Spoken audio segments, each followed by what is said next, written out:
সুজন, সুজন বাবা আমার কথাটা একটু শোন। চুপ। তোমার এই নোংরা মুখ দিয়ে তুমি আমার নাম নিবা না। তোমার তো লজ্জাও উচিত। তুমি নিজের পোলার বউর ঘরেতে সেঞ্চুরি করো, তাও সামান্য সিগারেট খাওয়া লাগে। না রে বাজান, তোর কোনো ভুল হইতেছে।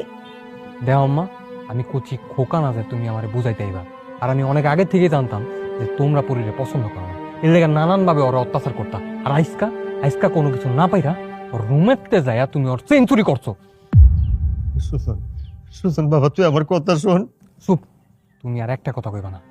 আমার বাপে একটা চোর, এটা চিন্তা করে আমার লজ্জা লাগতেছে। এটা যদি পাড়া প্রতিবেশী জানতে পারে তাহলে সমাজের মুখ ধামু কেন। দেও আব্বা, কথা না বাড়ে চুপচাপ বাইতে পারো, যাও।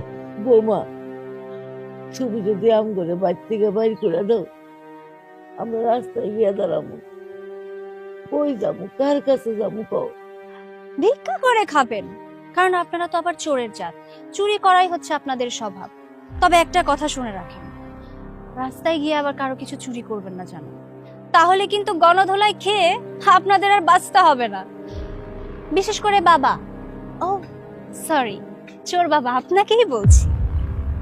বাবা সুজন, আমি বুঝতে পারছি বৌমা এগুলা কেন করতেছে। বৌমাই শুরু থেকে আম করে দেখতে পারে না। সারাদিন কাজ কাম করে তোর বউয়ের মন পাই না, সব সময় একটার পর একটা দৌড় ধরতেই থাকে। তোর দিকে চাই আমরা এখানে পড়ে আছি, আর তুই বউর কথা শুনে আমগুলো লাগে এই ব্যবহার করতেছ। একবার নিজের বিবেকটা খাটায় দেখ কথা। দেও আম্মা, তোমাকে আর কোনো কথা আমি শুনতেছি না। তোমরা এখনই বাইরো আমার বাড়িতে। তুই না শুনলেও তোর একটা কথা বলি। বাপরে, বাপ মা কোনোদিন সন্তানের ক্ষতি চায় না, সব সময় চায় তার সন্তান সুখে থাকুক, শান্তিতে থাকুক, ভালো থাকুক।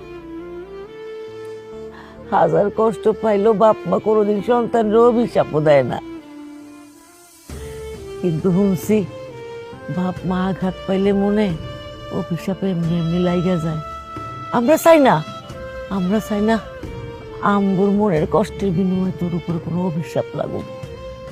সবসময় দোয়া করি সব অবস্থায় তোরা ভালো থাক, শান্তিতে থাক, সুখে থাক।